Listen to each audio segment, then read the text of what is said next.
আল্লাহ যে 10টা রাত্রির কসম খেয়েছেন সেটা জিলহিজ্জা মাসের 10 রাত। জিলহিজ্জা মাসের 1, 2, 3, 4 করে 10 তারিখে আমাদের কোরবানি হয়। আর জিলহিজ্জা মাসের 9 তারিখে আরাফাতের ময়দানে আল্লাহ সারা বিশ্ববাসীকে সেদিন মাফ করেন। এর জন্য আল্লাহ ওই 10 রাত্রের কসম খেয়েছেন। আর একজন মুফাসসির বলছেন না, এই 10 রাত বলতে মুহররম মাসের 10 রাত। যেহেতু মুহররম মাসের 10 তারিখে কিয়ামত প্রতিষ্ঠিত হবে, আল্লাহ তাবারাক ওয়া তাআলা পৃথিবীতে কিয়ামত কায়েম করবেন মুহররম মাসের 10 তারিখে। জন্য আমার আল্লাহ বলতে চাইছেন বিশ্ববাসীর আমলকে রেডি করো, তোমার 10 রাত আসছে। আর যারা বলছেন কোরবানির 10 রাত, জিলহিজ্জা মাসের গুরুত্বপূর্ণ এই দিনগুলিতে আল্লাহ তাবারাক ওয়া তাআলা মানুষকে ক্ষমা করেন, তার জন্য তিনি বলেছেন। আর যারা বলছেন রমজানের শেষ 10 রাত, তারা বলছে এর মধ্যে আল্লাহ তাবারাক ওয়া তাআলা বিরাট বড় নিয়ামতের রাত সবে কদরকে লুকিয়ে রেখেছেন, এর জন্য 10 রাত্রের কসম খেলেন। তাহলে ফজরের কসম খেলেন, 10 রাত্রের কসম খেলেন। ওয়াল ফাজরি ওয়া লায়ালিন আসরি ওয়াস-শাফি ওয়াল ওয়াতরি ওয়াস-শাফি ওয়াল ওয়াতরি। আল্লাহ জোড়ার কসম খেয়েছেন, ওয়া খালাকনাকুম আজওয়াজা। আল্লাহ বেতেরের কসম খেয়েছেন, মানে সিঙ্গেলের কসম খেয়েছেন। আল্লাহ সৃষ্টির ভিতরে জোড়া আছে, মানুষের জোড়া আছে, গরু, ছাগল, ভেড়া, নর নারী, মহিলা, মেল ফিমেল আছে। কিন্তু এমন কিছু জিনিস আছে যার কোনো জোড়া নাই। আল্লাহ সূর্য একটা বানিয়েছেন, চাঁদ একটা বানিয়েছেন, আরশ একটা বানিয়েছেন। আল্লাহ তাবারাক ওয়া তাআলা সৃষ্টির ভিতরে সিঙ্গেলও রয়েছে। জোড়া এবং সিঙ্গেলের কসম খেলেন আল্লাহ। তারপরে আমার রব বলছেন ওয়াস-শাফি ওয়াল ওয়াতরি ওয়াল লাইলি ইযা ইয়াসরি। চলমান রাত্রির কসম করে বলছি, রাত্রি যখন চলমান হতে শুরু করে তখন 2 ধরনের মানুষ পৃথিবীর বুকে পাওয়া যায়। ভাইয়া, মানুষ এখন রাত চলতে শুরু করে দিয়েছে। এই রাতটাকে চলমান রাত বলে। সন্ধ্যা যেই পার হয়ে এসা চলে আসে, এই রাতটাকে চলমান রাত বলে। আল্লাহ বলছে আমি চলমান রাতের কসম করে বলছি, আমি চলমান রাতের কসম করে বলছি। চলমান রাতে 2 ধরনের মানুষ পাওয়া যায়। রাত্রি যখন চলতে শুরু করে, ইমানদাররা নামাজের জন্য রেডি হয়, এসা পড়ব, আল্লাহর কাছে কাঁদব, রাতে ঘুমাবো, তাহাজ্জুদের নামাজে উঠব, আবার ফজর পর্যন্ত রবের কাছে কাঁদব। কিন্তু যারা চরিত্রহীন নারী, চরিত্রহীন পুরুষ, তারা যখন রাত্রি চলমান শুরু হয়ে যায়, তাদের চরিত্রের তখন বিগাড় ঘটে। আল্লাহ তাবারাক ওয়া তাআলা এর জন্য চলমান রাতের কসম করলেন।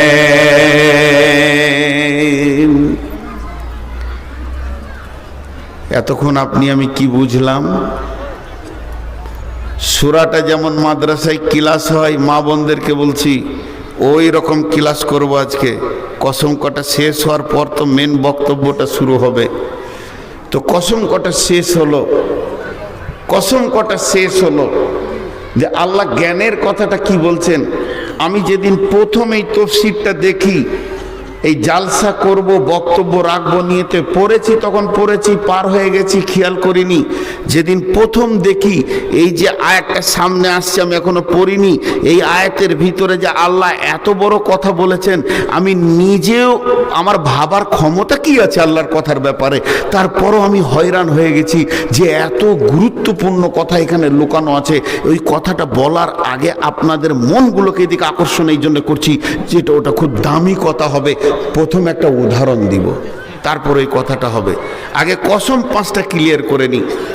আল্লাহ ফজরের কসম খেলেন, 10 রাত্রির কসম খেলেন, জোড়ার কসম খেলেন, বিজোড়ের কসম খেলেন এবং চলমান রাতের কসম খেলেন। এইগুলোতে কি লুকানো আছে একটু পরের আয়াতটাতে বুঝতে পারবেন যে আল্লাহ কি বলছে। দেখেন পরের আয়াতে, আলাম তারা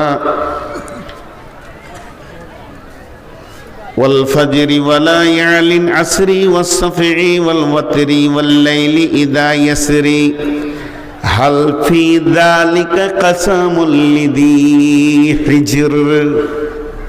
আরেকবার বলবো, হাল ফি যালিকা কাসামুল লিযি হিজর। নাম্বার 3, বিশ্বনবী গুরুত্বপূর্ণ কথাকে 3 বার বলতেন, হে আমার মা, ওরে আমার বোন, ওরে আমার বেটি। আল্লাহ কত বড় কথা বলছেন, হাল ফি যালিকা কাসামুল লিযি হিজর। হিজর শব্দ অর্থটা আগে জানি। হিজর শব্দ অর্থ হচ্ছে বিবেকবান। বিবেকবান, উচ্চ মানের যারা জ্ঞান রাখে তাদেরকে হিজর বলেছেন আল্লাহ। এখন একটা প্রশ্ন করব, একটা কথা জানতে চাইবো, আপনারা একবার মুখ খুলেন, এই আয়াতের গুরুত্বটা তাহলে বুঝবেন। এই যে রোডে যত গাড়ি চলছে, রোডে সাইকেল থেকে নিয়ে 10 চাকা, 20 চাকা, 18 চাকা, 22 চাকার 50 চাকা হোক, রেল হোক, বিমান হোক, হেলিকপ্টার হোক, সব গাড়ির একটা ব্রেক আছে। সব গাড়ির একটা ব্রেক আছে। আর সব থেকে দামি ব্রেকের নামটা কে বলতে পারবে? সব থেকে দামি ব্রেক কি বলেন? আল্লাহর গোলাম একবার মুখ খুলেন। সব থেকে দামি ব্রেক কি? ডিশ ব্রেক না, সব থেকে দামি ব্রেক অয়েল ব্রেক না, সব থেকে দামি ব্রেক আপনার কিনা হাওয়া ব্রেক? পৃথিবীর যত ব্রেক আছে সব থেকে দামি ব্রেক হলো বিবেক। কথাটা বুঝাতে পারলাম? একবার হ্যাঁ না বলেন, বুঝতে পেরেছেন? দামি ব্রেক কি? বিবেক। সবাই একবার বলেন, দামি ব্রেক কি? বিবেক। এখন যদি গাড়িটা নতুন হয়, ড্রাইভারটা পাগল হয়, ব্রেক কাজ করবে না, অ্যাক্সিডেন্ট হবে।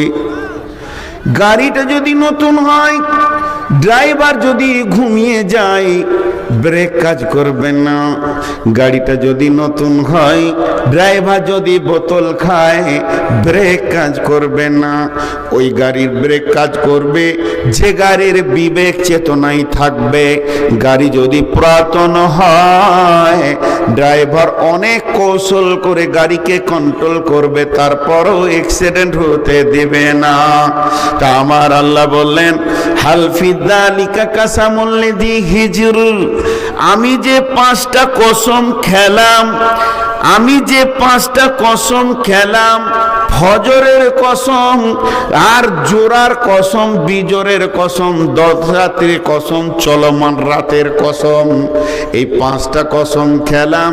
এই 5টা কসমের ভিতরে বিবেকবানদের জন্য কি ব্রেক লুকানো নাই? তাদের ব্রেকগুলো কি ঢিল হয়ে গেছে? যদি কোনো গাড়ির ব্রেক ঢিল হয়ে যায় তো তেল ভরে দাও। হাওয়া ব্রেক যদি হয় তো লিক মেরে দাও। ব্রেকের তারটা যদি কেটে যায় মোটরসাইকেলে তো নতুন তার লাগিয়ে দাও, ব্রেকটা কাজ করবে। তো আমার রব বলছে, মানুষ নামে যে প্রাণীটা আমি পৃথিবীতে বানালাম, তাদের ব্রেকগুলো যদি অচল হয়ে যায়, আমি এখানে 5খানা যে কসম খেয়েছি, এইগুলোই দিয়ে তাদের ব্রেকগুলো জুড়ে যাবে, ব্রেকগুলো হার্ড হয়ে যাবে। তাহলে মানুষ কি অ্যাক্সিডেন্ট করছে? কি ক্ষতি করেছে? ব্রেক না থাকলে একটা গাড়ি চায়ের দোকানে ঢুকে যাবে, বড় গাছে লেগে যাবে, স্কুলে ঢুকে যাবে, এরকম জালসার মাহফিলেও গাড়িটা মারমার মারমার করে ঢুকে যাবে, তাকে সামালা যাবে না। এর জন্য আমার আল্লাহ বলছেন, যাদের ব্রেক শেষ হয়ে গেছে, আল্লাহর ভয়ে চলে গেছে, তারা গুনার ভিতরে গাড়িটাকে ভরে দিচ্ছে, জুয়াতে ভরে দিচ্ছে, তাসে ভরে দিচ্ছে, মদে ভরে করে দিয়েছে, মেয়েরা বেপর্দায় চলে গেছে, জিনা ব্যভিচারে নিজেকে ঢুকিয়ে দিয়েছে।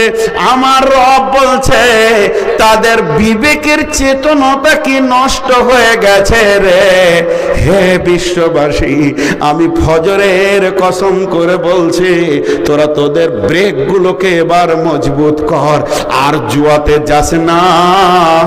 একটা ড্রাইভার যখন রোডের ওপরে কোনো ছাগল পাগল ভেড়া কোনো মানুষকে দেখতে পায় তো ব্রেক করে, তবে কি তুমি এখনো ব্রেক করবে না? এখনো তুমি গাছতলায় মাজারে বাজারে পড়ে থাকবে? তোমার বিবেকের চেতনতা কি খারাপ হয়ে গেছে?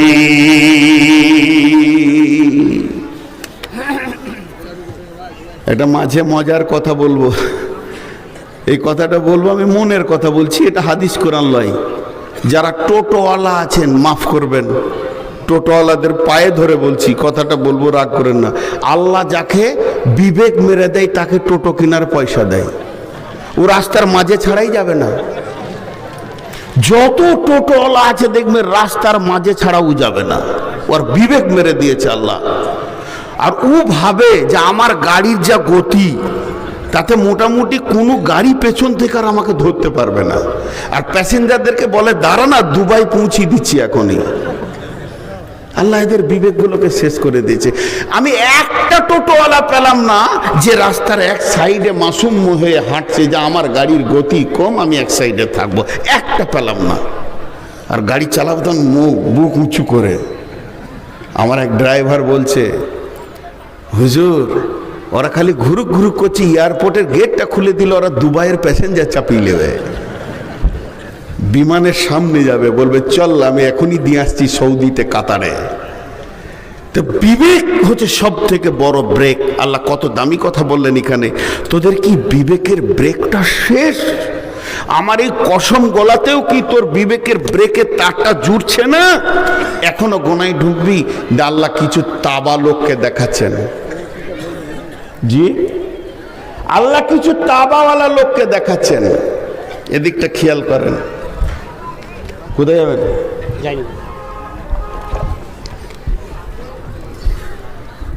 এবার আল্লাহ চ্যালেঞ্জগুলো দেখেন। আমি কথার কথা বলছি, ধরেন আপনাদের মাদ্রাসার আমি একজন শিক্ষক, ছেলেগুলোকে নসিহত করে করে বোঝাচ্ছি, বাপ বদমাইশি করো না, বাপ সোনামানি তোমরা বদমাইশি করো না, মানি সোনারে করো না, মানছে না। মৌলবি বলে ওদের তাওয়াক্কা হচ্ছে না। তখন ছেলেগুলোর সামনে আমি বলছি, অমুকের ছেলেটাকে পিটিয়ে লম্বা করেছি, বীরভূমের একটা ছেলে ছিল, এমন মার দিয়েছি জিন্দেগি বরবাদ। মুর্শিদাবাদের দুটি ছেলে বেশি বেঈমানি করছিল, হাত পা বেড়ে ভেঙে দিয়েছি, তার বাপ মা কিছু করতে পারেনি। আমি কি মাস্তান? আমি মাস্তানের মাস্তান। পৃথিবীতে তোরা যতগুলি মাস্তান দেখেছিস তার থেকে বড় মাস্তান আমি। সুযোগ দিচ্ছি বাবা, সোজা হয়ে যা, না হবি তো তাবা করে ছেড়ে দিব। এর নাম হলো বিবেকের চেতনতা। তাই আমার আল্লাহ এবার বলতে শুরু করলেন, হে বিবেকবান, তোমরা ব্রেক করবে কিনা বলো। এখনো গুনাহ থেকে তোমরা মুক্তি নেবে কিনা বলো। গুনহার জায়গা থেকে নিজেকে বাঁচাবে নাকি বলো। ফাও আল্লাহ তাবারাক ওয়া তাআলা বলতেন, ফাও ওয়ালা তাকরাবু ফাহিশা। আল্লাহ তাবারাক ওয়া তাআলা বলেন, কুল তাআলাউ আতলু মা হাররামা রাব্বুকুম আলাইকুম আল্লা তুশরিকু বিহি ওয়া বিল ওয়ালিদাইনি ইহসানা ওয়ালা তাকতুলু আওলাদাকুম মিন ইমলাকিন নাহনু নারযুকুকুম ওয়া ইয়্যাহুম ওয়ালা তাকরাবুল ফাওয়াহিশা মা জাহারা মিনহা ওয়া মা বাতান ওয়ালা তাকরাবুল ফাওয়াহিশা। কথার কথা বোঝানোর জন্য বলছি, আপনাদের কাছে আমি বড় হতে চাইছি না, শুধু বোঝানোর জন্য আমি বলছি, ওয়ালা তাকরাবুল ফাওয়াহিশা মা জাহারা মিনহা ওয়া মা বাতান। হে জালসার লোকেরা, প্রকাশ্যে এবং গোপনে যে জায়গায় আল্লাহ নাফরমানি চলছে, গোপনে কিংবা প্রকাশ্যে তাস চলছে, লুডু চলছে, দাবা চলছে, মদ চলছে, জেনা চলছে, ব্যভিচার চলছে, সুদ চলছে, যেখানে প্রকাশ্যভাবে আপনার কিনা জুয়ার আড্ডা চলছে, ফালা তাকরাবা, সেই জায়গায় তুমি দাঁড়াবে না। ওই জায়গায় তোমার দাঁড়ানোর জায়গা নয়। আর যদি দাঁড়াও তো এমন মার দেব, হাত পা ভেঙে তোমাকে তাবা করে দেব। কত মাস্তানকে আমি শুইয়ে দিয়েছি, আর কত মাস্তানকে নিস্তেনাবুদ করে দিয়েছি, তোমাদের খবর কি নাই? আল্লাহ ঠিক ওই রকম বলছেন, ওয়ালা ওয়াল ফাজরি ওয়ালা ইয়ালি নাসরি ওয়াসফি ওয়াল ওয়াতরি। ফজরের পর তুমি নিয়ত করে নাও, আজকের ফজরে সালাত পড়লাম, আর গুনহার ময়দানে যাব না, মাগরিব পর্যন্ত নিজেকে কন্ট্রোল করব। সৌদি আরবের ঘটনা, সত্য ঘটনা। দুটো ছেলে এই 3-তে 4-এ পড়ে, ওর বাপ প্রতিদিন গাড়ি করে রাখতে যায়। ধরেন পাথরডাঙ্গা বাড়ি, আর ও ছেলেগুলো পরে চেকপোস্টে 10-11 কিলোমিটার, আর সৌদিতে 11 কিলোমিটার মানে 5 মিনিটও লাই, 4 মিনিটে চলে যাবে, সেরকম রোড। প্রতিদিন ছেলেদেরকে স্কুলে রেখে আসে, নিয়ে আসে। দুই ভাই স্কুল ব্যাগ নিয়ে রেডি, ফজরের নামাজ পড়ে একদম তাড়াতাড়ি করে ভোরবেলায় স্কুল যেতে হবে, একদম রেডি। ওর বাপের সেদিন ঘুম ভাঙে নাই, কোনো কারণে ভাঙে নাই, বেনামাজি নয়, নামাজি, কোনো কারণে ভাঙে নাই। চটপট করে উঠে মুখে দুটি পানি দিয়ে বেসিনে হাতটাকে ধুয়ে বলছে, চোদ্দদের কাকে নামিয়ে দিয়েছি, তারপরে নামাজ পড়বো। ছেলে দুটো বলছে গাড়ি চাপবো না, স্কুল যাব না। বাপ বলছে স্কুলে দিয়ে আসি, ছেলে বলছে গাড়ি চাপবো না, স্কুলে যাব না। ছেলেকে জিজ্ঞেস করছে বাপ কেন যাবি না? ছেলে উত্তরে বাপকে বলছেন, নবীজি বলেছেন যে লোক ফজরে নামাজ পড়ে এবং দিনে দুনিয়ার কাজে বেরিয়ে যায় তার সঙ্গে আল্লাহ থাকে, আর যে ফজরে নামাজ পড়ে না তার সঙ্গে আল্লাহ থাকে না। অতএব আজকে আপনি ফজরে নামাজ পড়েননি, এখন আপনার সঙ্গে আল্লাহ নাই, কোন বিপদ ঘটবে জানি না, কোনো দিন স্কুল যাব না। আগে নামাজ পড়েন, আল্লাহকে সঙ্গী বানান। তো আমার আল্লাহ বলছেন ফজরের পরে পরেই তোর বিবেকটাকে আগে তালা মারবি। আজকে জুয়াতে যাব না, বেশ্যায় যাব না, আর বেপর্দা হয়ে আমি ঘুরব না, শাশুড়ির অবাধ্য হব না, স্বামীর অবাধ্য হব না, আব্বা মাকে ধুমকে কথা বলবো না, কাবিরা গুনার ময়দানে দাঁড়াবো না, চায়ের দোকানে পাশে 3খানা তাসের আড্ডা বসে ওই জায়গাতে আমি আজ পা দিব না। ফজরের সময় তুই নিয়তটা একবার করে নে।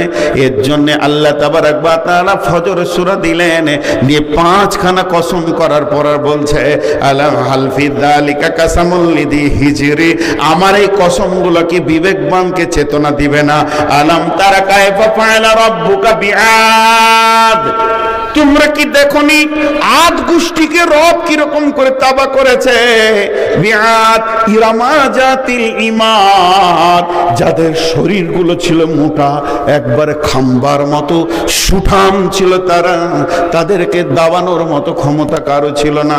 আলাম তারা কাইফা ফাআলা রাব্বুকা বিআদ ইরামা জাতিল ইমাদ আল্লাতী লাম ইখলাক মিসলুহা ফিল বিলাদ। আল্লাহ যাদেরকে বানিয়েছিলেন একদম থাম্বার মতো, আর তারা শহরগুলিকে সুন্দর বলে ক্যাপচার করে নিয়েছিল, তাদের এমন ক্ষমতা ছিল।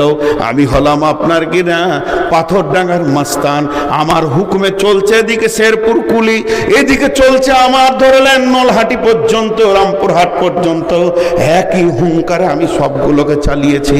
আমি এত বড় মাস্তান, আমি কাউকে ভয় করিনি। এই রকম ছিল আদ সামুদ গোষ্ঠীর ভিতরে তাদের বিলাদ। ও সামুদ আল্লাযীনা জাবুস সাখরা বিল ওয়াদ, ও সামুদ আল্লাযীনা জাবুস সাখরা বিল ওয়াদ। সামুদ ব্যক্তিরা তাদের ক্ষমতা কেমন ছিল? ব্ল্যাক স্টোন পাথর, কালো পাথরকে পাহাড়ে হাত দিয়ে হাঁজুরে কেটে সুন্দর নকশা করে ঘর বানিয়েছে। এই রকম মাস্তান এখন একটাও নাই এখানে। একজন উঠে দাঁড়ান, একটা পাথর এনে দিব, সুন্দর করে হাত দিয়ে কেটে ছিঁড়ে তাকে একটা ঘটি বানিয়ে দেন, কারো ক্ষমতা নাই। আল্লাহ বলছে সামুদ গোষ্ঠী বানিয়েছে, আজও আরবের বুকে তাদের ইতিহাস রয়েছে। পাহাড়ে কি সুন্দর তারা ঘরগুলোকে নকশা করে করে বানিয়েছে। এরাও আল্লাহর সঙ্গে লেগেছিল। সাবা নামে একটা কম ছিল, এ বেঈমানরা প্রথম ইমানদার ছিল। এত ইমানদার ছিল, তারা যখন চাষ করত তাদের ফলে ফসলে যেন গোটা বাগান ভরে যেত। হাদিসে তফসিরের মধ্যে আছে, খালি ডালিকে মাথায় করে নিয়ে যদি কেউ হাঁটতো আঙ্গুরের ফলে ডালিটা ভরে যেত। তাদের আঙ্গুর কেমন ছিল, এই রকম ধরে চাপ মারলে গড়গড় গড়গড় করে গিলাস ভর্তি হয়ে যেত। তাদের আনার কেমন ছিল, এমনি করে খুঁচে খুঁচে খেতে হতো না, আনারটা ফাটিয়ে দিয়ে এই রকম করে চাপ মারলে গড়গড় গড়গড় করে গিলাস ভরে যেত। আল্লাহ তাদেরকে কত ভালোবেসেছিলেন। তাদেরকে যখন বলা হলো তোমরা আল্লাহর দিকে ফিরে এসো, তোমাদের বিবেকের চেতনাকে ফিরিয়ে আনো, তোমাদের বিবেকে যেগুলো বদমাইশি আছে তালা মারো, যে দিকটা বিবেক উন্মুক্ত আছে খুলে দাও, আল্লাহ দিনকে স্বীকার করে নাও। তারা বলল আল্লাহ মানি না, নিজের ক্ষমতায় চাষ করি তো আল্লাহ আবার কে? আল্লাহ তাবারাক ওয়া তাআলা সামুদ গোষ্ঠীকে প্লাবনে শেষ করার জন্যে বড় বড় বাঁধের উপর দিয়েও পানির উচ্ছ্বাস তৈরি করে দিল। যখন নদীর এ গাং ও গাং কিনারায় কিনারায় চলছে, সামুদ গোষ্ঠী বাঁধগুলোকে মজবুত করে দিচ্ছে, আল্লাহর সঙ্গে এবার লড়াই শুরু করেছে। বাঁধ হতে দিব না, ভাঙবে না, মজবুত তৈরি করব। তৈরি করতে করতে করতে করতে সাবা গোষ্ঠী, এটা সামুদ নয়, সাবা গোষ্ঠী যখন ওইভাবে বানাতে লাগলো, আল্লাহ তাবারাক ওয়া তাআলা কিছু ইঁদুর ছেড়ে দিলেন। ইঁদুর, ইঁদুর দেখেছেন? জোরে বলেন, ইঁদুর দেখেছেন? ইঁদুরের সব থেকে বড় জ্ঞান কি? জোরে বলেন। জি না, পৃথিবীর যত বড় ইঞ্জিনিয়ার আছে ইঁদুরের কাছে হার মানবে। কথা ঠিক না ভুল? ইঁদুর এত বড় প্ল্যান জানে, পৃথিবীর কেউ জানে না। একটা ইঞ্জিনিয়ার ছেলে নিয়ে আসেন, বিদেশ থেকে পাস করা, মাদ্রাসার 1 নম্বর রুমে দেওয়ালের এই দিক থেকে 2 নম্বরে এই দিকে যদি বলা হয় একটা ফুটো করে দাও, ফিতে করে মাপবে কোনটা হাইটটা, কোনটা হাইটটা, 62 বার মেপে দাগ দিবে এখানে কাটো, তারপর ওই ঘরে যাবে আবার মাপবে হাইটটা কোনটা। যখন 2 দিক থেকে যাবে তো এই রকম ক্রস হয়ে গেছে, এক জায়গায় লাগেনি। ইঁদুরের কাছে ফিতা নাই, স্কেল নাই, কালি নাই, কিছুই নাই। এই ঘরে ফুটো করবে, 2টা ঘর বাদ দিয়ে 3 নম্বর ঘরে ঠিক ধানের বস্তার নিচেই ফুটো তুলবে। বিশ্বের ইঞ্জিনিয়ার ফেলিওর, ওই জায়গা থেকে গুলগুল করে মালবার করবে। আল্লাহ সামুদ জাতির বিরুদ্ধে ইঁদুর পাঠিয়ে দিল, তাদের বাঁধগুলোকে কাট। এবার বাঁধ কাটছে ইঁদুর, এই দিক থেকে শুরু করে সোজা কাটা বাদ দিয়ে টেরা করে নিয়ে গিয়ে ওইখান থেকে ভুলুক দিয়ে পানি এই দিকে বার করছে। সামুদ জাতি আল্লাহর বিরুদ্ধে লড়াই করতে গিয়ে বিড়াল ছেড়ে দিল, যা ইঁদুর ধরগা। আল্লাহ তাবারাক ওয়া তাআলা বলছে তোর বিড়ালের বাপের গোষ্ঠী খাবে আমার ইঁদুরে, দ্বারা একবার খালি পানিটা বের হতে দে। যখন এইদিকে পানি বের হতে শুরু করেছে, সামুদ জাতি বাঁধের ওইদিকে গিয়ে ফুটো খুঁজে পায় না। বর্তমানে যত বাঁধ ভেঙে বন্যা হয় দেখবেন সোজাসুজি নাই, কিছুক্ষণ পর দেখছে ওইখানে যেন বাঁধটা বসে যাচ্ছে, আস্তে আস্তে পানিটা এদিকে রাউন্ড নিয়েছে। আমার আল্লাহ বলছেন আমি সামুদকে আমি আদ জাতিকে তাবা করেছি, সাবাকে তাবা করেছি। ওয়া ফিরআউনা জিল আওতাদ, ফিরআউন এমন একজন ব্যক্তি ছিল, সে কি করেছে? আল্লাযীনা তাগাও ফিল বিলাদ, ফিরআউন নিজের রাজ্যে দালালি মারতে মারতে মারতে মারতে ক্ষমতার বাইরে বর্ডার ক্রস করে আর এক দেশে দালালি মারছে। এরকম রাজা আছে না নেই? আর বলেন আছে না নেই? জি, ভারতবর্ষে বাস করছে, বাংলাদেশে দাদাগিরি করছে, এরকম মাস্তান আছে না নেই? ভারতবর্ষে বাস করছে, নেপাল ভুটানে দাদাগিরি করছে, আমেরিকায় বাস করছে, ভারতবর্ষে দাদাগিরি করছে। কেন? তোর বর্ডারের ভিতরে থাক, তুই তোর দেশকে শাসন কর। তা না করে ওখান থেকেই ভারতকে বলছে এই করবি, জাপানকে বলছে এই করবি, জার্মান তুই আমার কথা শোন, চীন যদি আমার কথার বাইরে যাবি তো তাবু করে দিব। ফিরআউনের ছিল এটা চাল। ও ফিরআউনা দিল আওতা ইবাদ আল্লাযীনা তাগাউ ফিল বিলাদ ফাকসারু ফিহাল ফাসাদ। তাদের কাজই ছিল শুধু কলহ বিবাদ লাগিয়ে রাখা। চলো ওখানে কলহ লাগিয়ে দাও। ওখানে আমেরিকা থেকে বসে বসে চীনের ভিতরে কলহ বিবাদ লাগাচ্ছে পাকিস্তানের সঙ্গে, পাকিস্তানের সঙ্গে ভারতের লাগিয়ে দিয়েছে, আবার ভারতের সঙ্গে চীনের লাগিয়ে দিয়েছে। এক জায়গা থেকে দাদাগিরি খেলছে, টিকটিকি লড়াচ্ছে। আমার আল্লাহ বলছেন শুধু এই যুগে নয়, এই রকম তো পূর্বের যুগেও ছিল। আমি আল্লাহ একটা একটা করে ধরে ধরে তাবা করেছি।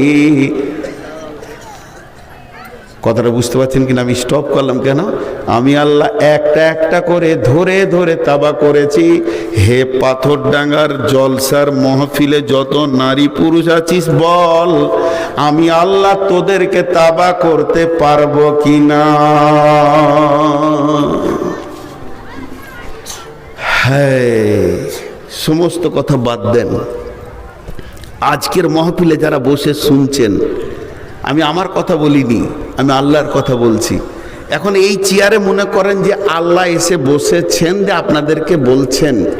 আমি তো আল্লাহর গোলাম, আল্লাহর গোলাম, আল্লাহর পাঁচাটা গোলাম।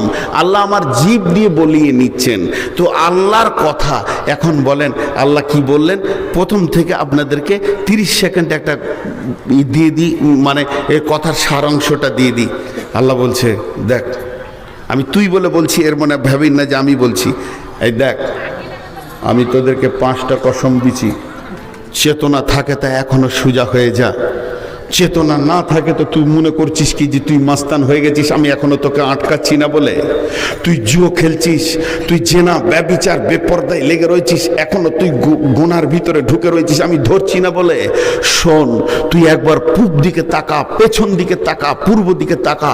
তুই তো দূরের কথা, তোর বাপের খালুগুলোকে আমি তাবু করে রেখেছি। ফিরাউন, আদ, সামুদ, সাবা গোষ্ঠীগুলোকে তাবা করে দিয়েছি। তোর তো 3.5 হাতের মানুষ 3টে কিল মারলে চবলটা বেঁকে অ্যাঙ্গেল বেঁকা হয়ে যাবে। তারা কেমন সুঠাম পাহাড়ের মতো মানুষ ছিল, যাদেরকে দেখে খাম্বার মতো মনে হতো। আল্লাহর বিরুদ্ধে লড়াই করেছে। যখন সামুদ গোষ্ঠী বলল আল্লাহ কি করে নেবে বলে, ঝড়ে উড়িয়ে দেবে, অর্ধেকটা তারা মাটিতে গেড়ে দিল, অর্ধেক ছিঁড়ে নিয়ে চলে গেল। তাদেরকে আমি তাবা করেছি। হে পাথরডাঙ্গার আজকের জালসার মাহফিলের লোক, তোরা বল আমি আল্লাহ কি তোদেরকে কাবু করতে পারবো না? একটা জিজ্ঞাসা চিহ্ন। আমি কি কাবু করতে পারবো না? তোরা কি ভেবেছিস আমার বল শক্তি কমে গেছে? আমি সেই আল্লাহ, যে আল্লাহ ফিরাউনকে তাবা করেছে, আমি সেই আল্লাহ। যে আল্লাহ মুসাকে বাঁচিয়েছে, আমি সেই আল্লাহ। যে আল্লাহ নমরুদকে জুতা পিটা করেছে, আমি সেই আল্লাহ। আল্লাহ তাবারক ওয়া তাআলা মানুষের দুটো চরিত্র তুলে ধরছে। কি বলছেন? বিসমিল্লাহির রহমানির রহিম। ইন্না রাব্বাকা লাবিল মিরসাদ ফাআম্মাল ইনসানু ইযা মাবতালাহু রাব্বুহু ফাআকরামাহু ওয়া না'আমাহু ফায়াকুলু রাব্বি আকরামান وَأَمَّا إِذَا مَا ابْتَلَاهُ فَقَدَرَ عَلَيْهِ رِزْقَهُ فَيَقُولُ رَبِّي أَهَانَنِ। জি, দুটো শব্দ বলবো, একটা হলো সবর আর একটা হলো শুকর। একটা হলো সবর আর একটা হলো শুকর। কোনটা কঠিন, কোনটা কঠিন, কোনটা আসান? জি, এতগুলি লোক মুখ খুললেন না। একটা হচ্ছে সবর আর একটা হচ্ছে শুকর। কোনটা কঠিন, কোনটা আসান? হ্যাঁ, সবরটা হচ্ছে অটোমেটিক, করতে হয় না, হয়ে যায়। নাইটা কি করব, নাইটা কি করব? আর শুকরটা করতে হয়। না পেলে সবর, পাওয়ার পরে শুকর। কথাটা বুঝাতে পারলাম?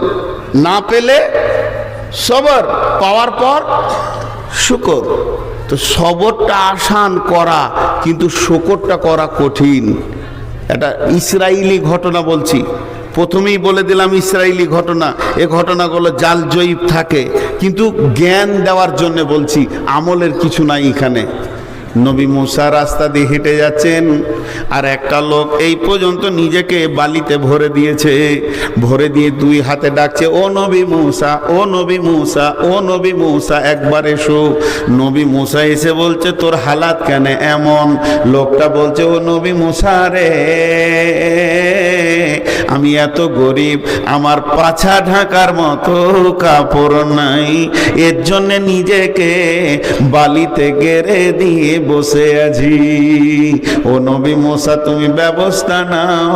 নবী মুসাকে একটা কাপড় দিল, রে ভাই ওঠ, তোর পাছাটা ঢাক। ঢেকে নিল। এরপরে নবী মুসা বলছেন যে ভাইয়া, এবার মেহনত করে খাও, আর চলো কাপড় চোপড় জোগাড় করো। লোকটা বলছে, ও নবী মুসা, তুমি তো নবী, তুমি একটু দোয়া করে দাও যেন আমার মাল হয়, আমার মাল না হলে আর গরিবি জ্বালা নিতে পারছি না। নবী মুসা বলছে, শোন, মাল না হওয়াতে সবর করতে হয়, আর মাল হয়ে গেলে শুকর করতে হবে। আর শুকরের ব্রেকটা অনেক কঠিন রে, ওইটা ড্রাইভার হতে পারবি কিনা জানি না, তার থেকে সবর করে আল্লাহর কাছে থেকে যাওয়া ভালো। মাল হয়ে গেলে ব্রেক ফেল হয়ে যায় অনেকের, তুই কি পারবি না কি জানি না। লোকটা বারবার প্রাপিরি করলো, ও নবী মুসা দোয়া করেন, গরিব থাকতে ভালো লাগছে না। নবী মুসা দোয়া করলেন।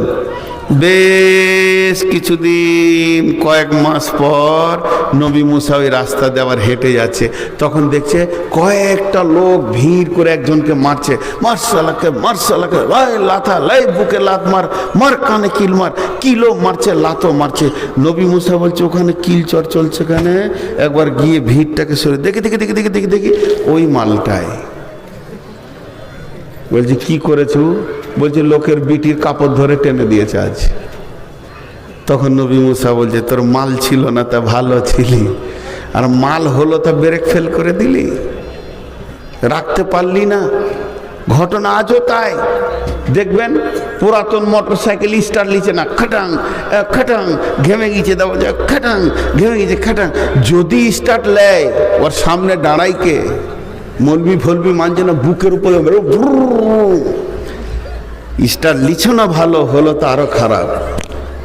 না খেয়েছিলাম ভালো, খেতে গিয়ে যান জ্বলে গেল।